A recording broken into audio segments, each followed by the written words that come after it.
Thomas Brown officially installed as the Bears' new OC. He has spoken at Hallis Hall. We are going to react right now on the CHGO Bears Podcast.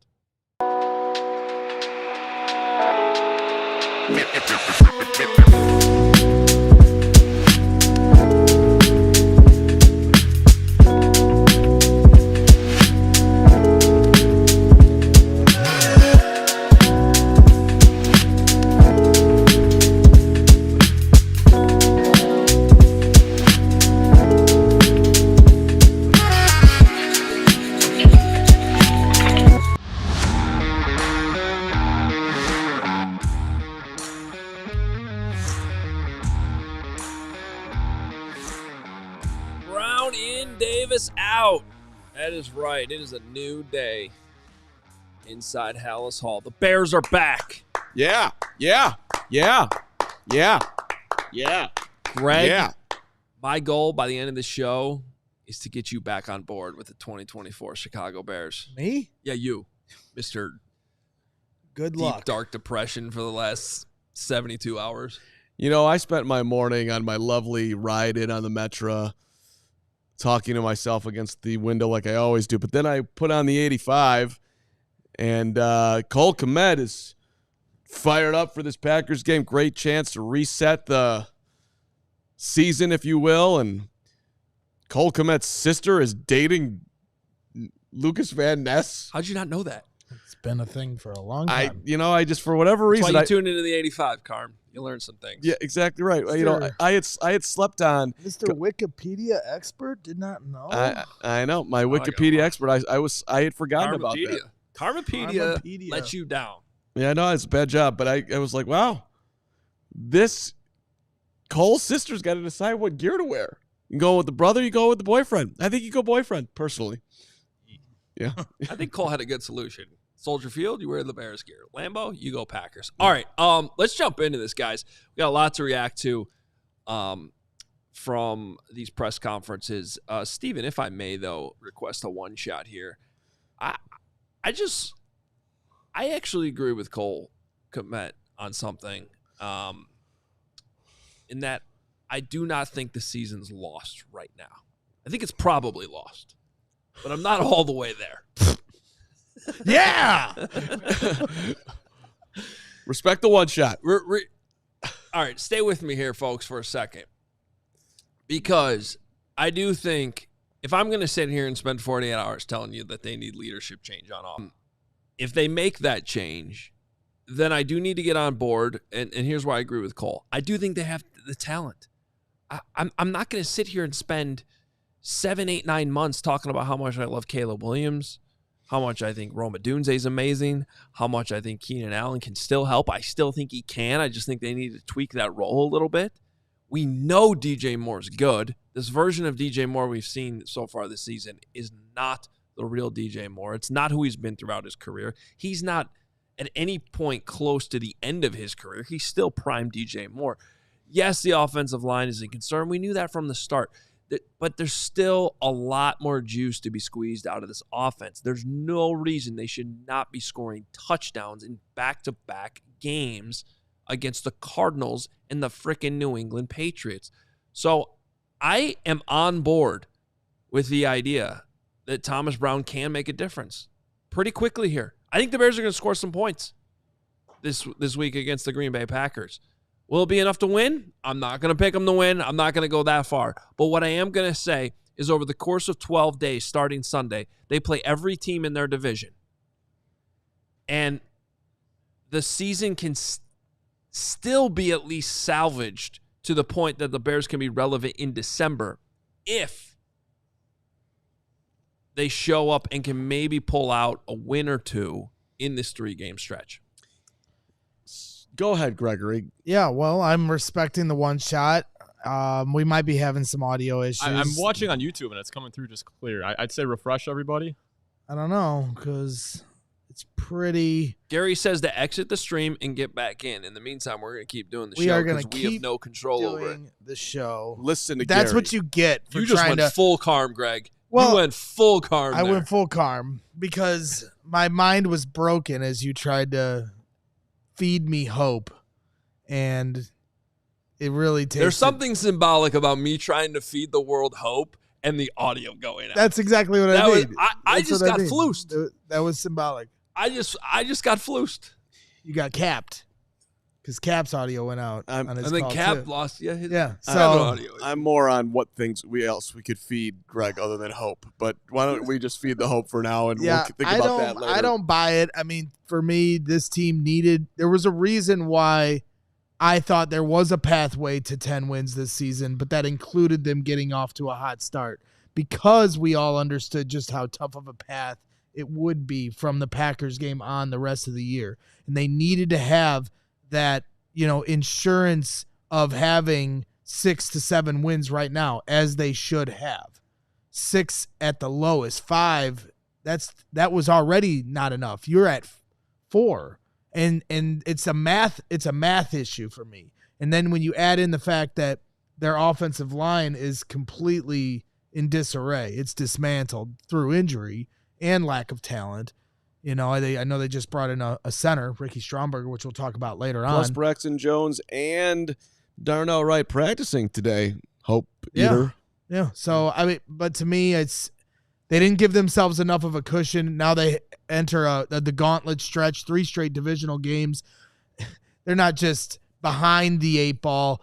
They're being drowned in Lake Michigan right now as everyone's getting fired. Players are getting cut. I'm with you. That would have been the case if they had done the stupid thing and kept Shane Waldron, which I think they were actually very close to doing. But whoever, maybe Matt Eberflus, maybe a vision came to Flus while he was sleeping Monday night. Whatever the vision was, maybe it was you, Greg. Maybe Flus had a vision of Greg Braggs. It was a nightmare, obviously, but that was enough to get him to wake up Tuesday and understand the situation. And now I'm being serious because it was that dire. You were ruining another rookie quarterback. And I don't know let's start with the press conference talk. Now, I am inherently, I'm going to admit this off the top, a little bit biased in my optimism towards Thomas Brown because this is somebody that I've at least known more about since 2014 when he was at my alma mater, Wisconsin. And I've heard nothing but good things along the way from the time he went to Georgia to the time he ended up with the Rams to, being quickly named the assistant head coach to Sean McVay there. It was all good until what happened last year in Carolina, which may or may not be his fault. I don't know that we really know. What I do know is Thomas Brown got asked a question today and was basically asked to compare the situations between Bryce Young and Caleb Williams.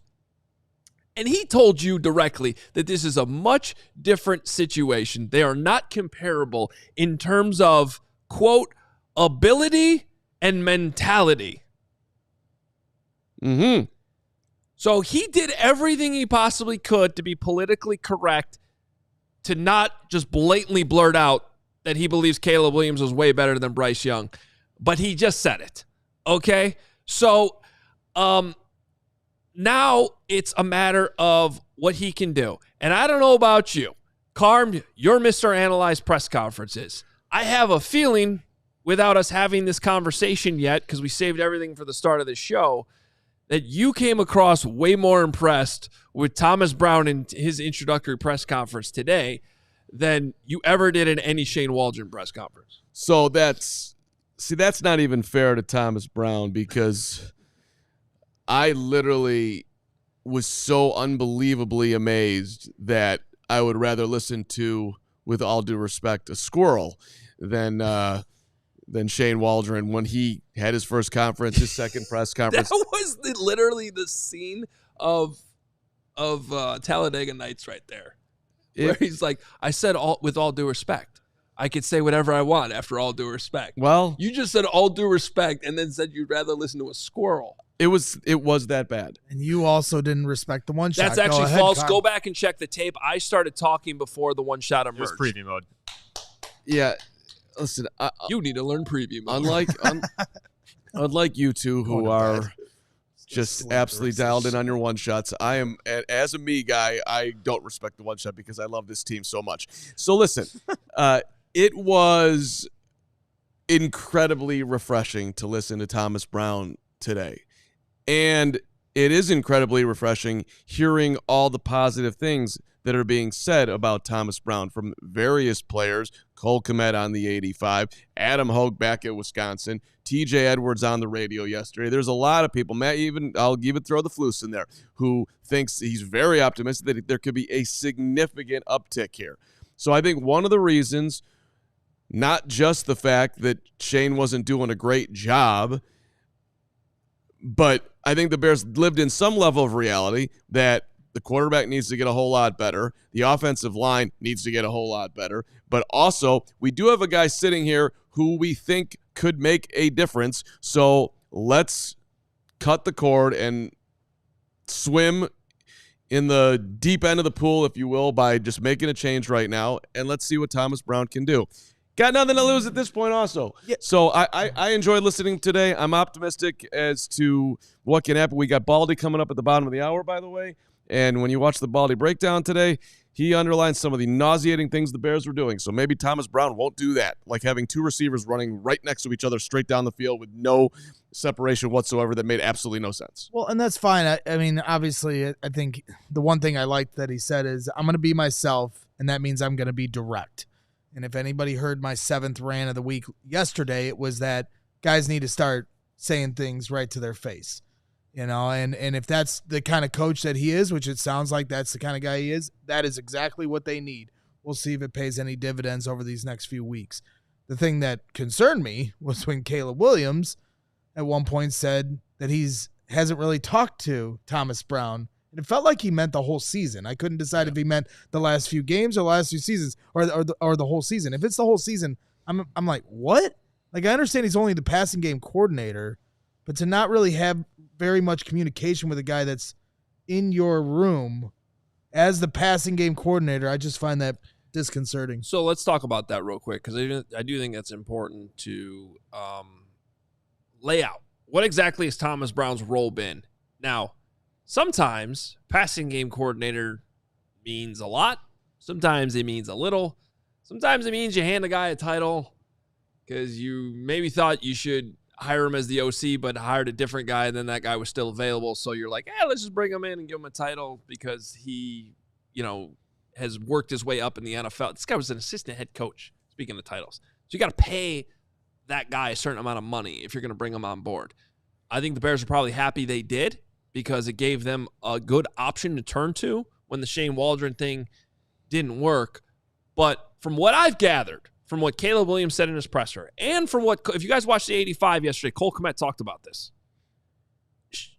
Thomas Brown's been leading the Saturday morning meetings, basically recapping Friday's practice.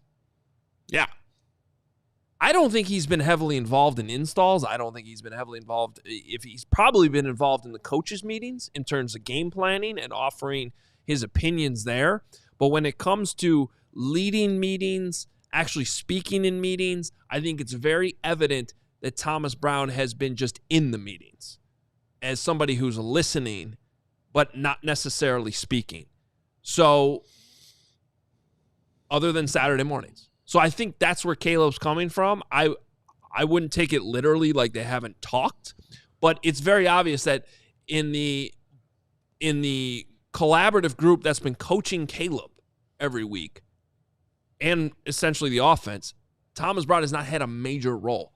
Now he does. And so the good news is he's probably been sitting there this entire time with many thoughts in his head, perhaps similar to what Baldy had to say about why are these two wide receivers running in the same place. Yeah, but is this dude going to be the head coach or like have that strong coaching presence, or is this a substitute teacher kind of thing? Because he doesn't strike as a substitute teacher. And I'm not accusing him of that, but the reason I asked that is because Brian Baldinger a few weeks ago, when you mentioned he's leading the Saturday meetings, Brian Baldinger a few weeks ago said, well, there's some teams I've covered that don't take Saturday seriously, and there's other teams that do.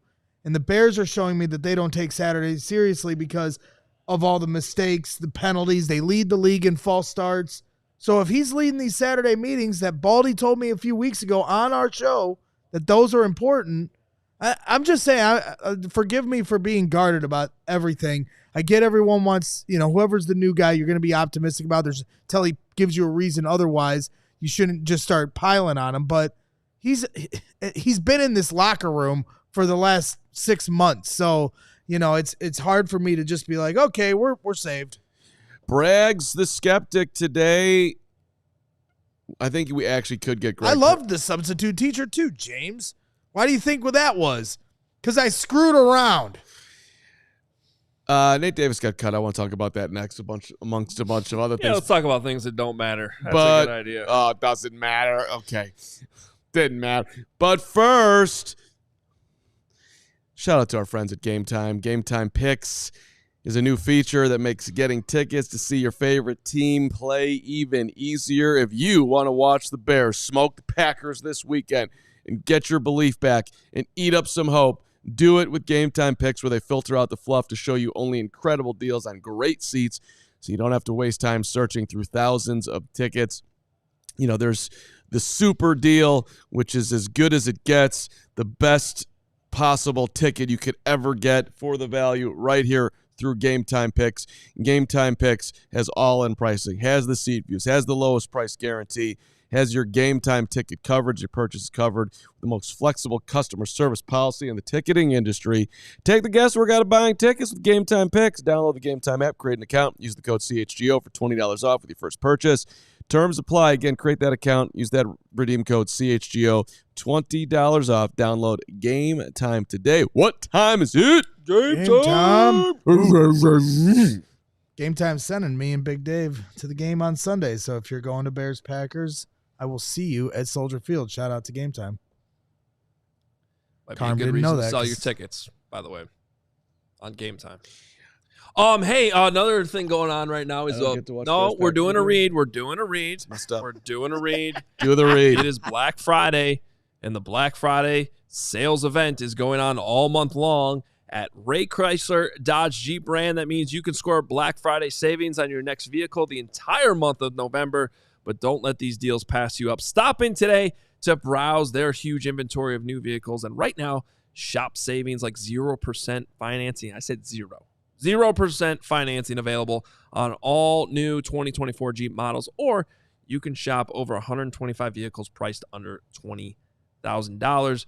And since Ray prioritizes affordability for their customers, hurry into Ray CDJR today and shop one of Chicago's largest inventories with Ray's price promise.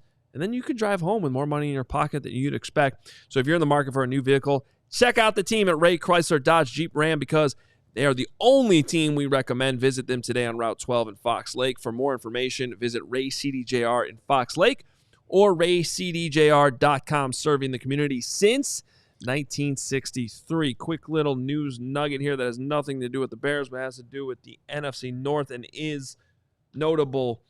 This from my buddy Kevin Seifert, who covers the Vikings for ESPN. Quarterback J.J. McCarthy had a second surgery on his right knee this week to address swelling that developed after an uptick in rehab activity.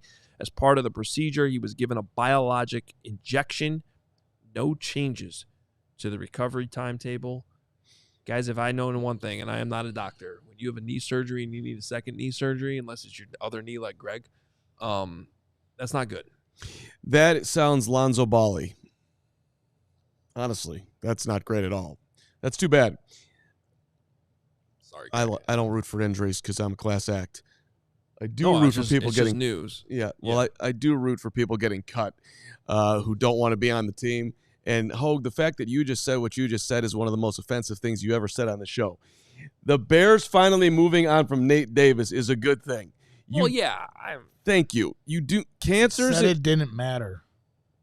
Thank you, Greg. One time you're on my team. That's amazing to be. You want to retract that statement, you monster? You take that statement back right now. Well, okay, it matters in that they did it. Now, can we all move on from Nate Davis so we never have to talk about him ever again? I get that sentiment. I will come back with you there. That the exhaustion of that guy is but fully I think it exhausting. leads to the question of Ryan Poles hanging on with guys too long. And this is my issue with Matt Eberflus right now. We don't know. Eberflus was pressed really hard today by Jason Leisure when the decision to actually fire Shane Waldron came down, and because that matters. Yeah, and who made that decision? And Eberflus alluded to the meeting that he had with Ryan Poles and Kevin Warren, and so you wonder who actually had the significant impact on that decision. But for me, the biggest question is, does Ryan Poles have a problem letting go of things when it's obvious it's time to cut bait? And Nate Davis should have been cut in August. To do it now is almost silly and a slap in the face to the team, because he wasn't practicing with the team when it was 105 degrees in August. And that is what you want to build culture. The last thing you can do is keep a guy like that on your team. And then, even worse, start him week 1. And you've done this with different players. You've seen Ryan Poles in Hard Knocks get emotional of cutting a guy. I like that, he's trying to build that connection, but this is also a business. So you've got to be able to try to create bonds, but have them understand, like, hey, now's the time. There's a certain time where it's time to cut bait. And I think we're arriving to that point with Matt Eberflus, and who knows who the one to make the decision on Shane Waldron was. Well, to me, it's just about living in reality. Like, the Bears have had some trouble living in reality. Yeah. Nate Davis didn't want to be here the second he got here. He had a tragedy in the family, but it was very odd how long it took him to get back on the field from that. Then he was constantly hurt. And then going into year 2, when you would thought that he would be, you would think he would have come back here with the most motivation of any player, considering how little he gave in year 1. He was worse, and they kept him around. So it's like, hey, listen, this is professional sports. General managers make mistakes. Sometimes you got to eat money. Move along. You don't want that in your locker room, and they finally did it. So it just took way too long. And to your point that you were saying, Adam, that guy is bad to have around for your culture, Matt Eberflus. You didn't need that. Come on, man. You finally did it. Thank you. It's way too late, but at least you got there. Now the one thing is, my instincts are telling me the second that he was added to the injury report on Sunday morning. I mean, that was the fishiest thing I've ever seen. I mean, they probably told. I said this on Hogan Johns this morning. He could have literally had back surgery on Sunday morning, and nobody would have believed it, except the surgeon who performed the operation. Like seriously, that's how ridiculous that was. And so I thought right then and there, we were at the tailgate when we got the news. I'm like, he's done. They're gonna cut him.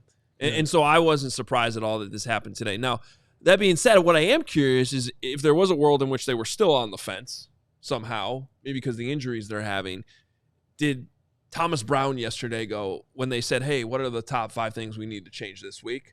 Did he say, well, let's just get rid of Nate Davis? It's possible. But I tend to think that decision was already made because of what played out over the weekend. But look, you don't have a back problem on Sunday and get cut without an injury settlement on Wednesday. Yeah, and let's just talk about reality for a second, all right? Can I just list things off the top of my head?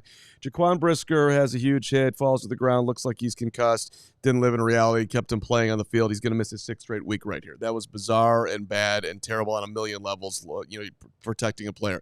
Going into the offseason, we're going to have a brand new quarterback. Living in reality is the best thing to do. Keep the head coach around here who is a defensive head coach. When we're making a major pivot in the franchise, you live in reality? Probably not. Let's live in reality of what we're doing in the draft and what we need. Should we be taking the 3rd round pick who is coming out of Yale and is coming off an injury when we probably have some depth issues on the outside and we don't have a center? That to me is not really living in reality. How about what they did with Velus Jones?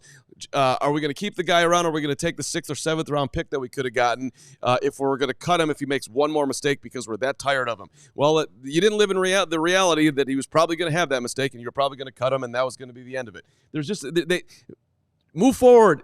You got, and the whole point is that you got to move forward from here with some real clarity of what has to be done to get out of where they're at right now. And I do think the Thomas Brown thing is a positive in that direction. To your point, Carm, and this is kind of tough for me because I like to think I live my life pretty optimistically, and I think I cover this team, if anything, to a fault, more optimistically than I should.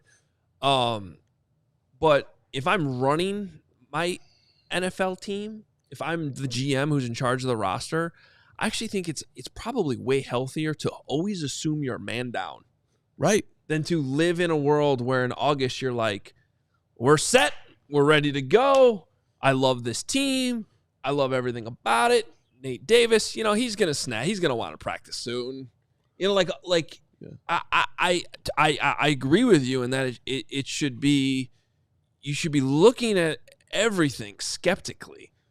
Which the Bears have been doing it the other way. Oh, everybody so loves our culture here. It's so amazing. The whole NFL's banging down the doors to be a part of this. What are you talking about? You know the only people who didn't do that? Go ahead. The best unit on the team, the defense. And I'm not talking about the head coach. I'm talking about the players. Jalen Johnson didn't say anything like that. Because when they were presented over and over again with this idea that they were a top 5 defense back when training camp started, almost every single one of them to a T was like, we haven't done anything yet. Right.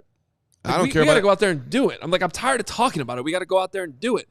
And they did it until basically got to the point that the offense was letting them down, and the run defense was obviously something that they could be better at, but I think that's more of an issue of personnel than anything else. Jalen's literally, and maybe a side of TJ in there too, but like Jalen's the only one who consistently says, I don't care what people are saying or what the talk is. We got to do it on Sunday. I've been here way too long. Yeah. Like none of this matters. I'm not getting hype, non-hype, whatever. These guys haven't won. They're thirsty to win, which is another thing, by the way. As they look to go forward here, bringing in some dudes who know what winning looks like is, I would think, would be a wise choice at this point. But that's where you talk about living in reality. That's where it bugs me. They don't accept mediocrity. You know, hold yourself to a higher standard. Matt Eberflus coming to the podium on Monday and arguing with a beat reporter that they have been playing complimentary football and that they have played winning football when you have a losing record, it's false. Just accept that reality. 3 weeks ago, you play Washington, and you set up the Hail Mary that happens against you, and you say those 15 yards didn't matter. That's not reality. That is correct. That's not reality. And I don't even believe that he actually believes that. It's a stubbornness that you don't want to like give an inch to Patrick Finley in the room. Like, come on, just own it. Let's hope because you look dumber when you don't say the obvious. I actually thought that was an exchange with Jason Leisure on Monday, and I almost thought for half a second he was gonna go into because he was trying to argue that for 3 weeks a month ago they were playing complimentary football, which is factually correct, but they weren't at the beginning of the season, which he alluded to getting used to your players. And then he was admitting that the last 3 weeks they haven't. But I thought for a moment there he might actually be like, you know what, Jason, I agree with you. Like, we need to be better. And he didn't really do that. Yeah, that's a tough one to do. If I was him, I don't think I'd be saying that to Jason at any point in my life. I don't know. I'd probably be on. Yeah, but I think it would have come. It would have come across. Maybe. Okay. I listen. It doesn't. It's more concerning that he actually might think that he was right. Right. Because it doesn't matter if you give that inch to Jason Leisure on Monday, but 2 weeks ago when you say those 15 yards didn't matter, that definitely gets back to the players. That's when he lost. Too. Well, that's when he lost me. He lost a lot of people. You know, like I'm sitting here as somebody who for a while was trying to give Flus the benefit of the doubt on a lot of things without overly going over the top, being like he's the guy, because I don't know that I've ever actually thought that. But when he said that that those it was 13 yards, by the way, the 13 yards didn't matter, and he didn't need to call timeout because they were set, I was out. That was it right there. Lost me probably forever. But and the team. Yeah, maybe. But you're reeling back in here for just in time for Bears Packers. No, because I only have 30 seconds to say this as Baldy's about to join us. But what I will say is all I'm saying is I'll be shocked if they only score 3 points this week. Unfortunately, I think it was Scottish Bear who said this way earlier in the show, the head coach is still the head coach. So if it comes down to fourth quarter, you need to coach properly. I don't have much faith in that. And unfortunately, I don't have enough faith right now in the defense with how banged up they are to be completely able to hold up against this Packers offense, which we can talk about here, I guess, with Baldy in a second. Yes, we can, as Baldy is coming up here in a matter of moments. But first, you know, Greg, that ComEd can help businesses save money by becoming more energy efficient. I know you know that. I rarely know anything, and I didn't know that about ComEd. Well, you should know that. Because the energy efficiency program can help find up to 35%. 35% in energy savings. Wow. So what do business owners like myself have to do? You just have to take Brags in the stands and sign up for a free facility assessment at ComEd.com/biz. They can come in and look at your garage. Maybe. ComEd.com/biz? ComEd.com/biz. Skipped a line. ComEd.com/biz. Terrible table read. Hey, that should do it. Terms and conditions apply. Offers are subject to change. Actual savings will vary by customers' energy usage and rate. The ComEd Energy Efficiency Program is funded in compliance with state law. Got something for everybody here. It's called Constant Contact. Can we talk about some goals for a minute? Tracking score more than 3 points. Yes, tracking the ones that you've set for your business earlier this year. Are you close? If you're not, you got to know where you are in life. By the way, we're in the middle of quarter 4 here. It's crunch time for business goals. So you've got the year-end goals, right? Constant Contact has what it takes to help you meet those goals. They'll get you there faster. No matter how experienced you are with digital marketing, Constant Contact has the tools to make your marketing run smoother, sell more, raise more, build more genuine relationships with your audience with Constant Contact's suite of digital marketing tools. They've got it all for you. They're able to fast track your success. You no longer need to struggle with the expensive, slow, unmeasurable approaches to marketing your business. If you got a business, there's a free trial for you. Time to go all in and put the go in your 2024 business goals with email, social, SMS, customized marketing campaigns built for you in just a few clicks. Ready, set, go to ConstantContact.com/AllCity and start your free trial today.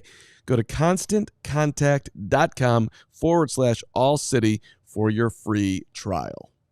All right, it is a Baldy Wednesday. We are ready for our weekly Baldy breakdown. Baldy looks like he might be joining us from somewhere south today instead of north. How we doing? I'm good, guys. I didn't have to fire any coaches or anything today. I just have to react to the news. But the tape was pretty vivid last week. In their visit to New England and. Well, not visit, but what they did in front of those fans on Sunday was pretty shockingly bad. So it's not surprised by any of this news here this week. Yeah, I'm searching for the will to live, so hopefully you can help me find that will today, Baldy. Baldy, let's do the pie chart here once again. Last week, I watched your breakdown, 4 minutes of it. I highly recommend it to everybody out there. Check it out on Twitter. But let's pie chart this: quarterback, offensive coordinator. And let's throw, O-line receivers as your third little pie percentage thing here. How would you break that down? Pretty much like you just described. Probably, there's a lot of culprits here in why this thing is so ugly and so bad right now. But the coaching is certainly part of it. There's no question. A lot of this offense doesn't make sense, and it did make sense for much of the year. Early in the year, we were talking about Caleb's ready to throw. Nobody's open. Nobody's looking for the ball. That happened on plenty. Certainly Caleb has not played well. Didn't play well against Washington that first half. He was not good. He wasn't good in Arizona. He wasn't good on Sunday. That's certainly part of it. And then, the receivers, if you're going to run an offense like Shane was running, where it's all these one-on-one routes, well, damn it, win the route. Your quarterback's ready to throw and nobody's open. So, and if you want to have, okay, Caleb, your job is to throw them open. There's opportunities to do that. The effort should be better. If you're going to run a third down play for DJ Moore and run him on ghost motion and flip it to him on the other side of the field behind the line of scrimmage like just about everybody does, well, it'd be good if Keenan Allen blocked somebody, and gave you a chance to make the first down. So there's a lot of culprits here. But I would say a third right now. Yeah, I have a lot of Packer buddies, and they're, with them playing the Bears this week, they asked me the same question yesterday, actually, Carm, qualified to host this show. I actually said Caleb 40%, Waldron 30%, Flus 20%, because he's overseeing this entire thing. You got 10% left. And then 10% on everybody else, the O-line, wide receivers, and running backs. who all need to do their part too. Whatever the breakdown is. The point of this whole thing, Baldy, is that some kind of change needed to be made. Even if it's mostly the quarterback's fault, you can't change the quarterback. You needed to make a move. You need a new voice. I'm curious your thoughts on Thomas Brown and what you think is realistic in the middle of a season that one change, one voice can do, and they better do it quickly because they got their division rival coming to town on Sunday. Well, I mean, look, the most recent example of this turning out well was what Buffalo did a year ago, elevating Joe Brady and firing their offense coordinator. They were a 500 team. They weren't going anywhere. The quarterback was turning the ball over way too much. They had a completely different design. They went to a run-heavy offense. The quarterback stopped turning it over. They started winning games, and they carried through this entire season. Now, they have an elite offensive line, something the Bears don't have a chance to, they don't have that opportunity to do that. They don't have a star quarterback yet, like Josh Allen is. But he did stop turning the ball over last year with a new offense and a new voice. And they got rid of whether Stephon Diggs was a problem child or not, they thought it was better for him to go away than it was for him to stay. That was a cultural decision. So, it can work. Sometimes you have to do that, and the quarterback and the team benefits. And you hope, and I don't know a whole lot about Thomas Brown. I really don't. I don't know what he's going to be. Like, I know he was with the Rams, so I'm sure he's going to take some of what McVay does, which is different than what anybody else does in this league, honestly, the way that they protect. And I know they didn't play well on Monday night, but, just about every coach that has left that nest has had some level of success. Yeah, for me, Baldy, it's just hard for me to even get into any of this because I'm still frustrated with the fact that Matt Eberflus has a job. You fire Shane Waldron, you fired Luke Getsy, you've had 7 or 8 coaches in the last 2 years, assistant coaches underneath, fired under your watch. These are guys he picked for his staff. Keenan Allen just had a quote from Dan Wiederer talking about Shane Waldron. Too nice of a guy. OTAs, camp, we fell into a trap of letting things go and not holding people accountable, and that's a slippery slope. Just professionalism and doing things the right way. Players continuing to come into the media week after week this season saying the details aren't there. This all falls on Matt Eberflus. So I just have a huge problem that we're still sitting here today talking about Waldron, talking about Nate Davis, talking about all this other stuff, but Matt Eberflus is still here talking to the media at Hallis Hall. Well, that goes above Eberflus. That goes to management. That goes to, the GM. That goes to the ownership. Like, that speaks a lot higher than what, has been done. And so, to your point, you're absolutely right. Some of the decisions at the end of the Washington game are just mind-boggling, and we chewed that up pretty good. And, then just a pathetic performance against Arizona. We know they're a pretty good football team. And then to see Drake May completely outplay Caleb with a team that's not anywhere near as talented as the Bears, and to see them just wipe them up like that, to me, that's the head coach. Exactly what you're speaking of. Like, there's no other person to look at right there. All right, boom.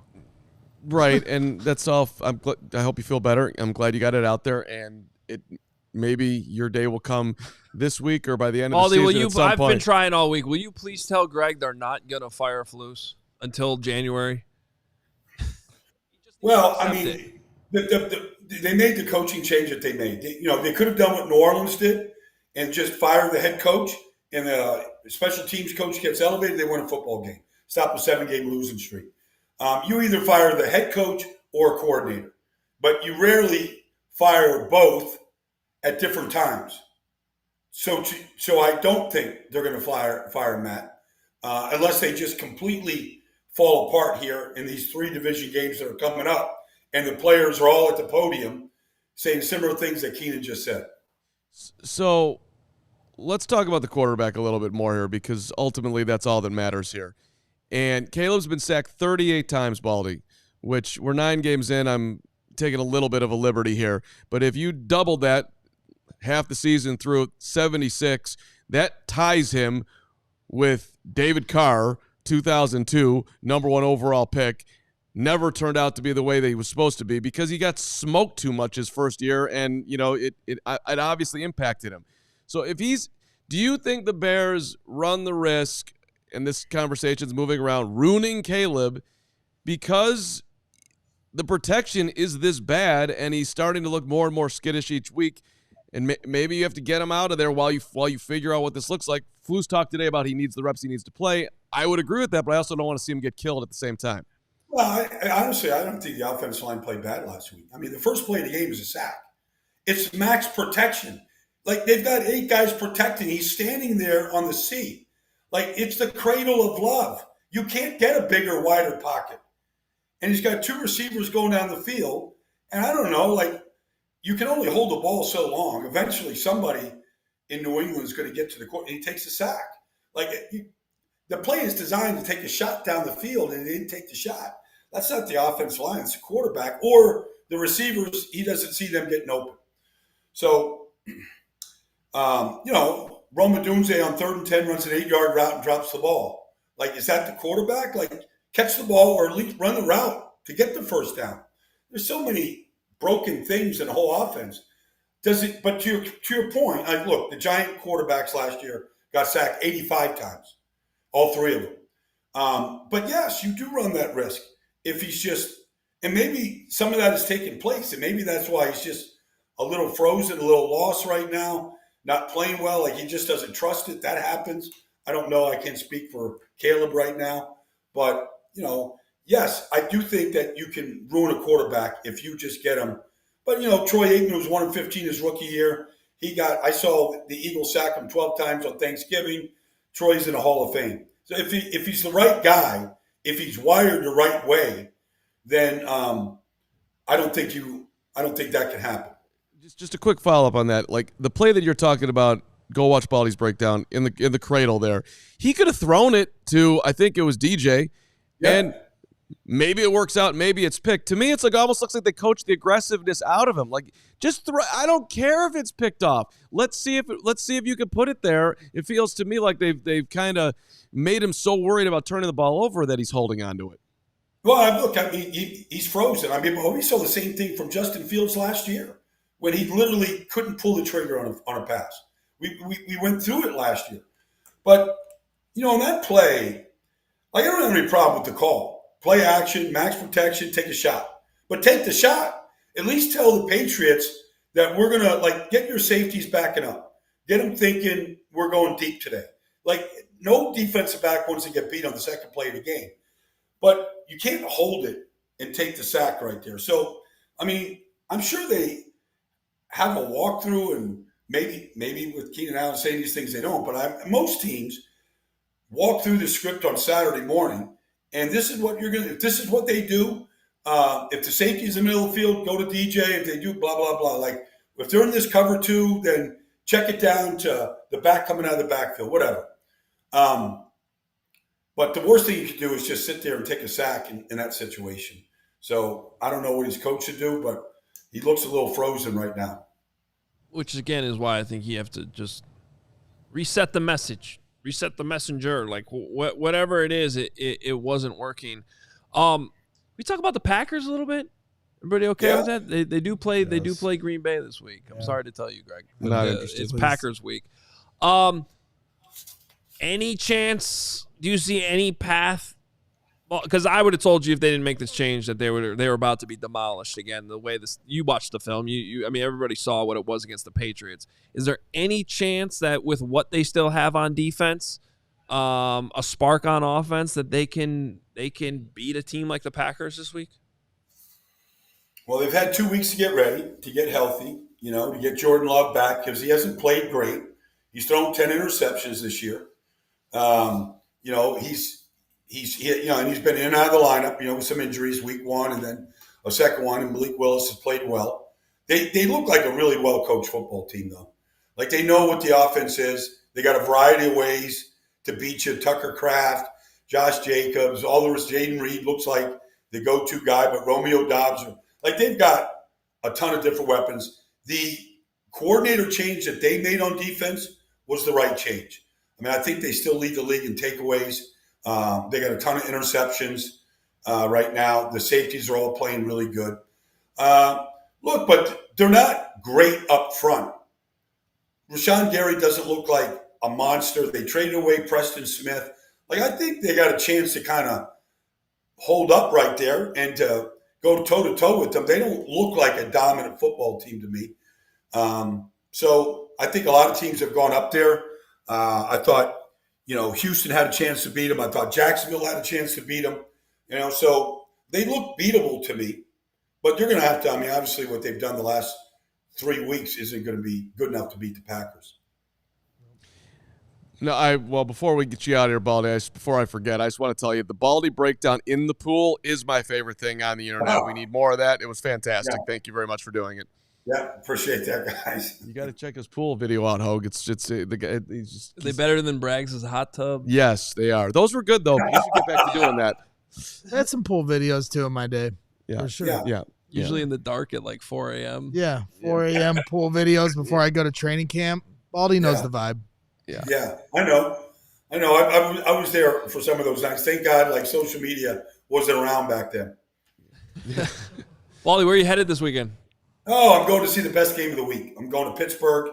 I tell every football fan, and this is no knock on the Bears or any other team, but I tell every football fan out there, if you get a chance to be on the sidelines for a Steeler-Raven game, it just sounds different than any other game played all year. The level of violence, the sounds of the hits, just how those two teams play each other, it's like nothing else like it. It feels like Singletary should be out there and McMichael and Hampton. I feel like it should be black and blue. It should just be Buddy Ryan should be on the side. It's just different, man. I can't wait. You know what? I'm glad you just said that, Baldy, because this just reminded me of another thing that I should ask you about. This was our friend Jared Payton here in Chicago, who's Walter's son. Sure. Yeah. He tweeted this yesterday, and it's a little bit long, so I won't read the whole thing. But this is coming from a source where I think this matters. And he says, after watching the Bears film, I have to ask, who are we? We're the charter franchise of the NFL, built on pride, tradition, relentless passion. But yesterday, like so many days, weeks, months, years before it, none of that showed up on the field. The offense looked uninspired and broken with a glaring disconnect that's hard to ignore. Rinse and repeat. It feels like this team has lost touch with what makes Bears football great. In 85 and 06, we knew exactly who we were. A punishing defense backed by a powerful offensive line that could run the ball down anyone's throat.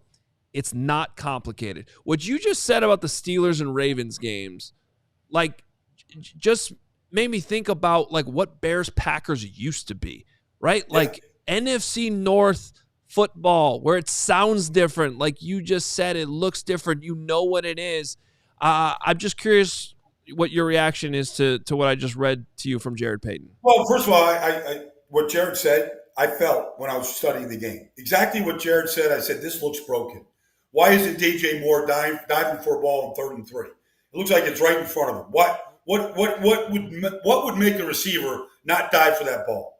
Like, so I completely agree with Jared, but here's the difference. Like, the Steelers are starting a rookie center and a rookie right guard. The Ravens replaced 3 starting offensive linemen from the number 1 seed in the AFC a year ago, and they look just fine. Like, why is it that some teams can just rebuild the most important parts of a team the way the Steelers and the Ravens just did this year, the way the Lions have done, the way the Bills are doing, the way the Chiefs did after a bad Super Bowl loss? They said, this is our problem. We're going to fix it. Here's what we're doing. And they fixed it. And here's the Bears with this group up front. And we're like, I can name you every single starter for that Bears 85 team and that Bears team in 2006. And I can see Lance Briggs and Urlacher just stuffing the run play after play after play. Like, why is it that I can remember those from 40 years ago and I can barely tell you who's starting for the Bears right now? What? I mean, I have the answer. It's called culture. It's culture. Because in 85, Buddy Ryan and Dan Hampton and those guys wouldn't have put up with crap. And in 2006, Lovie Smith and Olin Kreutz and Roberto Garza, they didn't put up with that crap. No. And now you get all the way up to this year, you need tougher coaches. You need players that will hold each other accountable and get in each other's faces once in a while. And that's what I've been preaching the last few days. You talk about the Steelers, culture. Mike Tomlin isn't putting up with that crap. Get in somebody's face. So listen to this. So I was in Latrobe this summer. The last 2 summers I've been in Latrobe. And it just happened to be on days where they call it the trip. It's a fully padded practice. And the first drill in the practice is what Mike calls 7 shots. So you get 7 shots from the 1 yard line going into the end zone. And there is TJ Watt, Cam Hayward, Najee Harris. It's full blast. It's literally Buddy Ryan would come out of his grave to go watch it. So I'm watching Sunday's game against Washington. There they are on the 1 yard line. Here they come, unbalanced. Here comes Power. Here comes the right guard. Here comes Connor Hayward, the fullback. Here goes Najee for a yard. They get the yard. Then it's 4th and 1 at the 44 in the 4th quarter, and they need a yard at their own 44-yard line. And all I say to myself is, this is 7 shots. This is who the Steelers are. They practice this in the summer. They practice it during the week, and they execute it during the game. And to your point about culture, that's culture.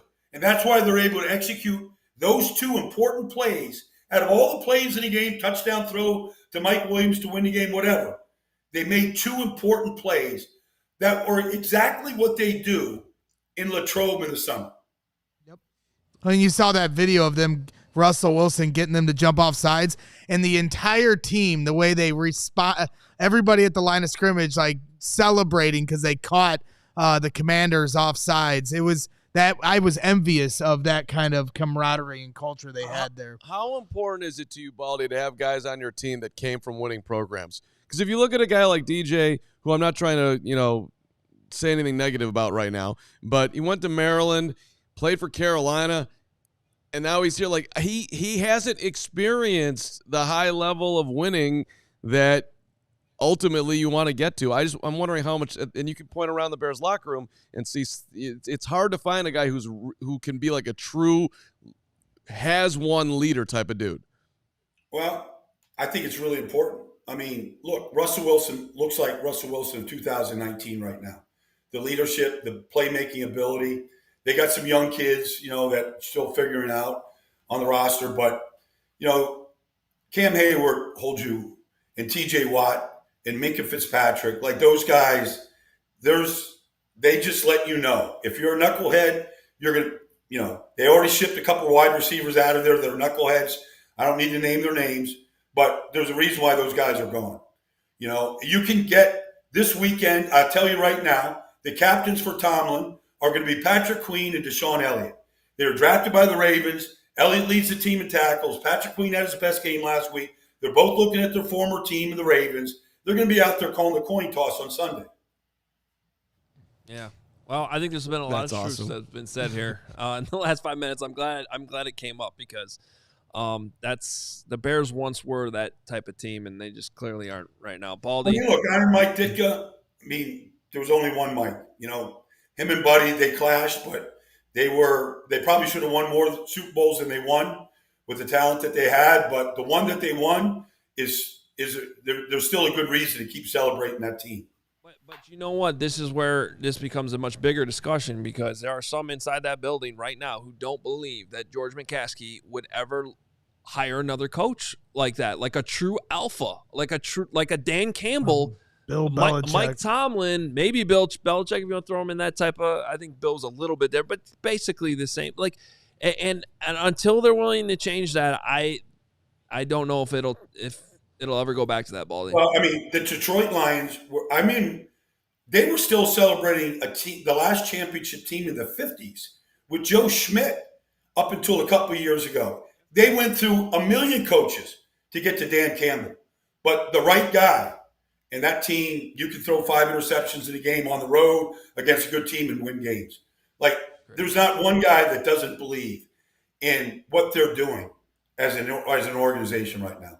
They stuck with him, too. He was 4-16. Yep, and they embody the personality of that head coach. Baldy, thanks so much. We got to go out to Hallis Hall right now. Appreciate it as always. We'll talk to you next week. All right, guys, you bet, man. Take All care. right. Jealous he's going to go see Ravens Steelers. That will be a great game this week. You're going to be at our tailgate. It's going to be amazing. You get to hang out I'm with me. talking about the level of football. I'm talking about exactly what he was talking about. The black and blue football. You started the show with optimism. You will stay there. The Bears are going to crack the hell out of the Packers on Sunday, damn it. Look at Nick. He's outside. We outside. Not by choice, you guys. Not by choice. There's like an event going on inside House Hall, so I'm out here. It's not too bad out though. So it's a nice change of pace. They finally kicked you out? Yeah, I guess so. I mean, feels like everyone's getting kicked out of here, right? Hey-o. That was good. All right, Nick, I know you're in the locker room. Let us know where you want to start because I got it for him. He wants to talk about Braxton Jones, and I apparently have some reaction with the left tackle to the new offensive coordinator, Thomas Brown. Yeah, we'll start there, Mark. And obviously, just seeing Braxton Jones back in the locker room is obviously a good sign. Hopefully, he's on pace to play against the Green Bay Packers on Sunday. But, obviously, he was asked about the coordinator change, and obviously, he said he's not too involved in that, as all the players would probably say. But he respected everything that Shane did for this organization, and obviously, the higher-ups made a decision.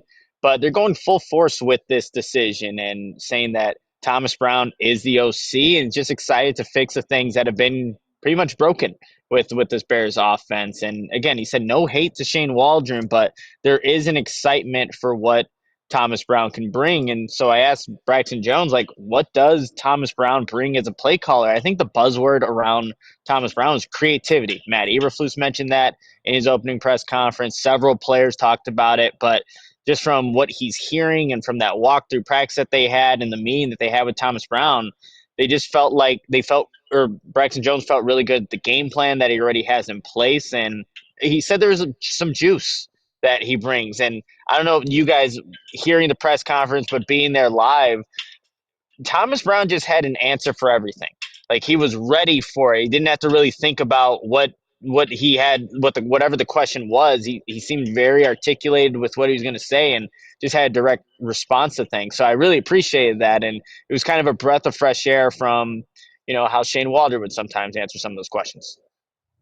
100%. I am also curious. One of the things I know everyone wants to talk about Caleb and see what Caleb and how it looks. It's very important. No doubt about it. It's more important than anything else.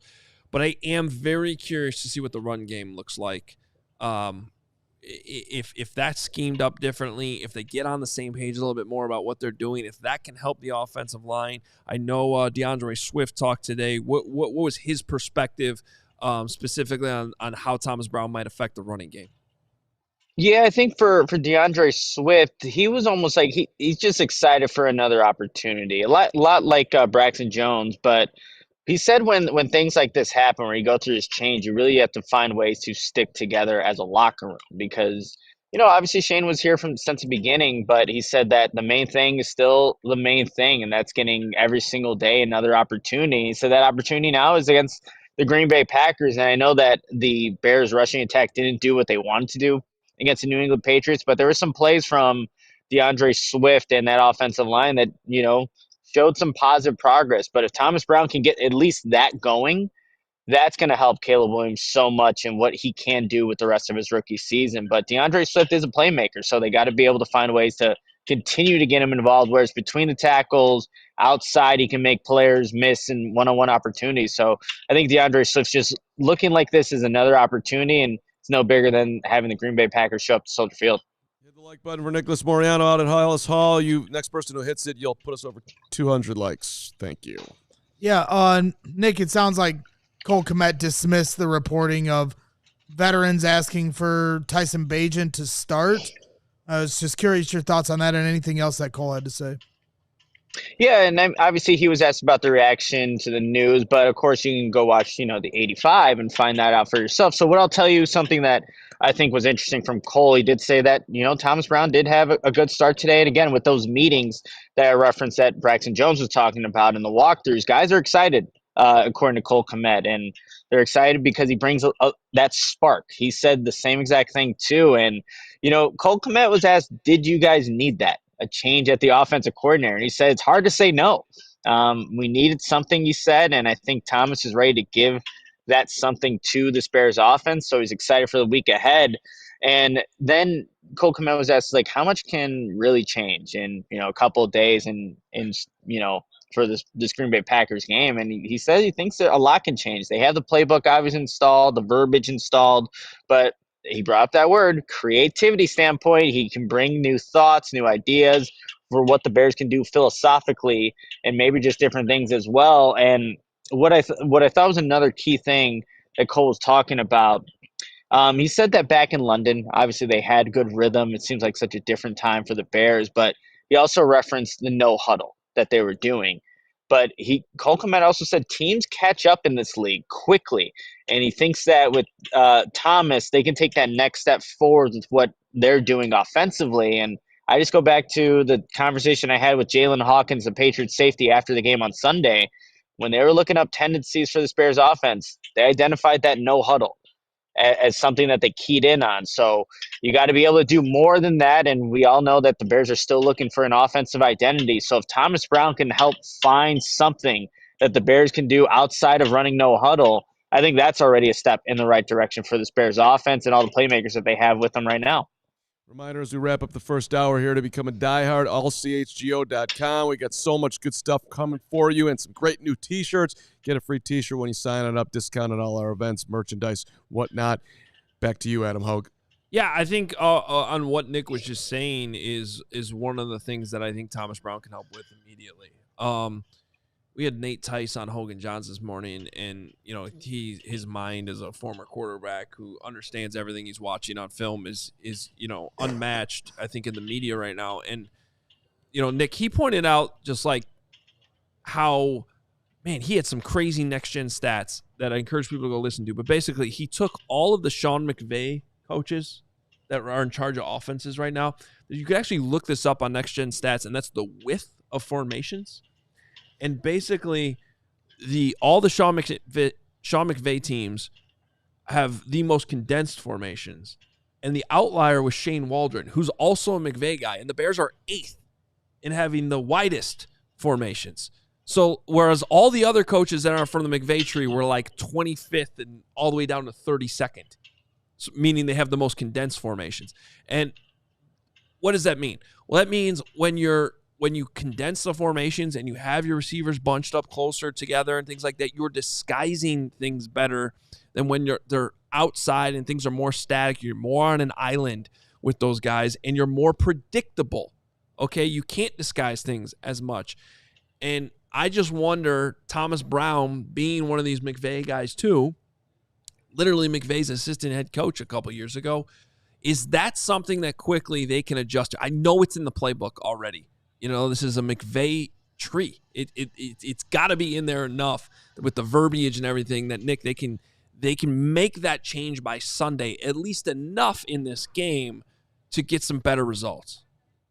And when I hear that, Adam, I just think of what that can do for DJ Moore. I think we've been seeing him lined up more outside on the perimeter and having to, beat guys one-on-one. When you have those bunch sets where, he can create more space and just work with more space, with a guy that has been known for creating yards after the catch, like if you see DJ Moore have a better game on Sunday because they're doing some of that, it wouldn't surprise me at all. So hopefully Thomas Brown could just bring some of those wrinkles to his offense. Honestly, anything would be encouraged at this point from what we've seen the last 3 weeks. A touchdown would be nice because we haven't seen one of those in a while. But yeah, I think you can only go anywhere. I mean, you can only go up from here at this point with Thomas Brown. So we'll see how it all plays out on Sunday.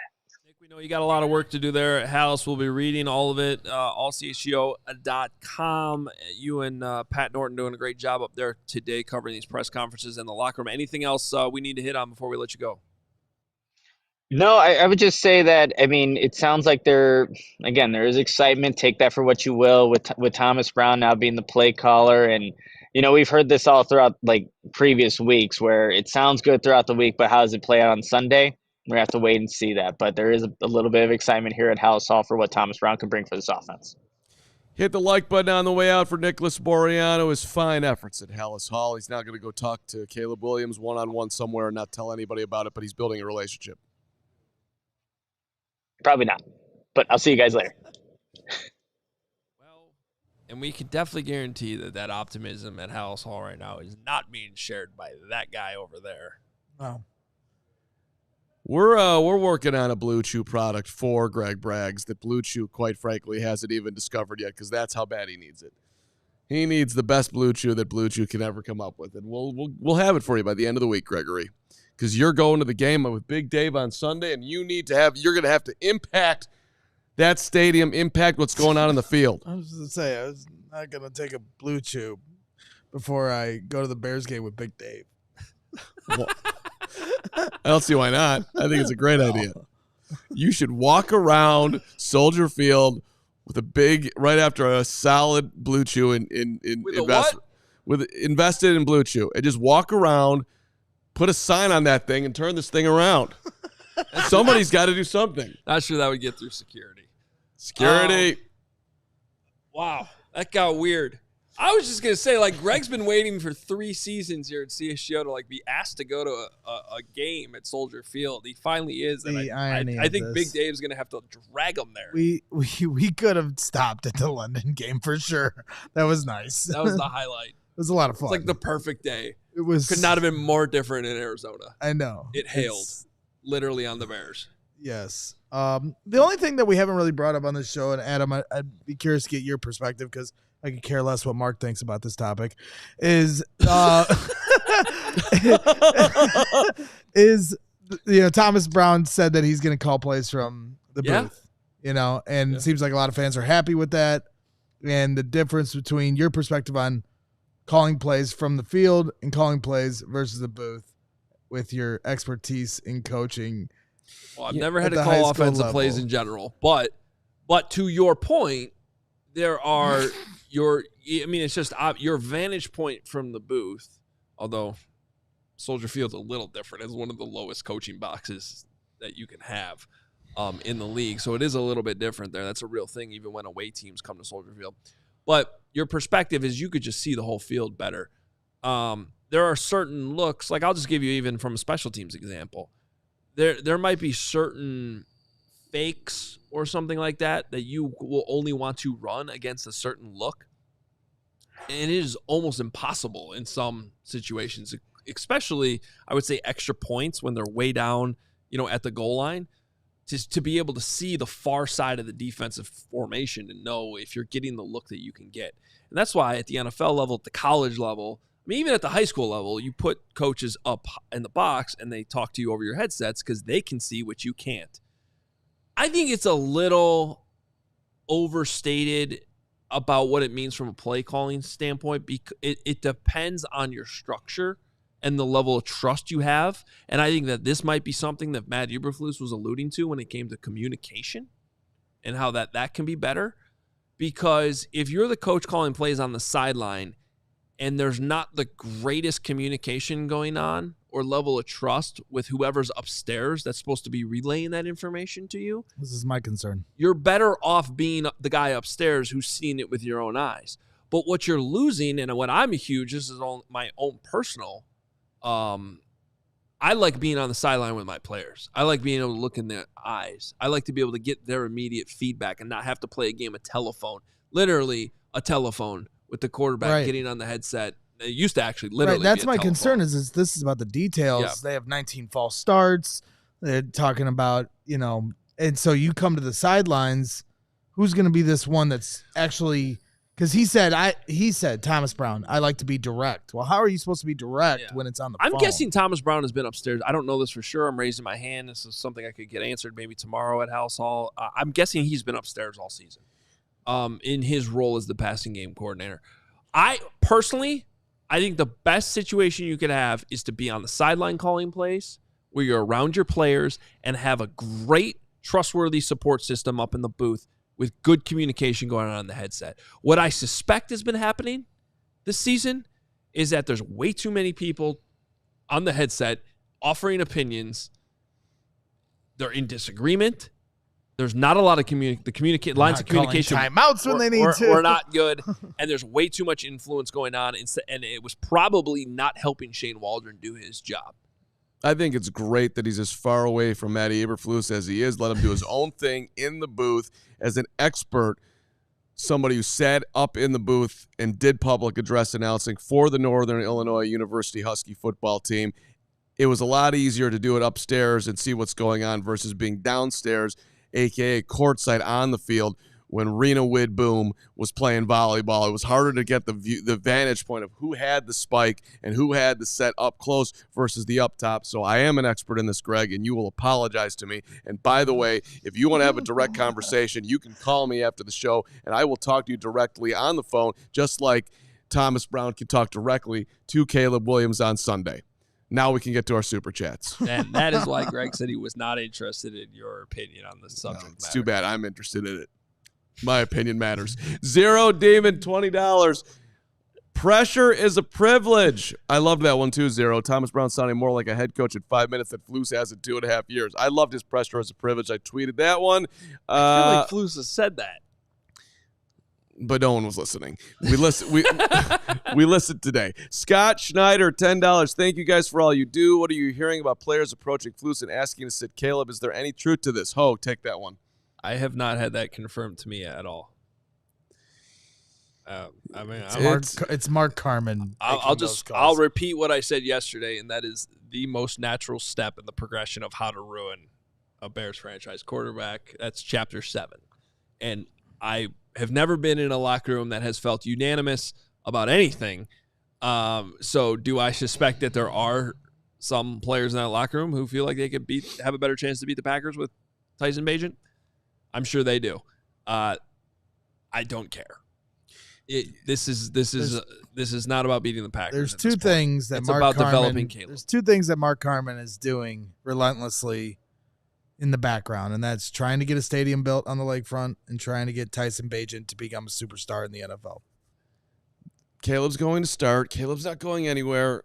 I will win on the stadium. So 1 out of 2 is not bad. Zero Demon, $10. What happened to my meatball? He morphed into a wet noodle. Give me my meatball back.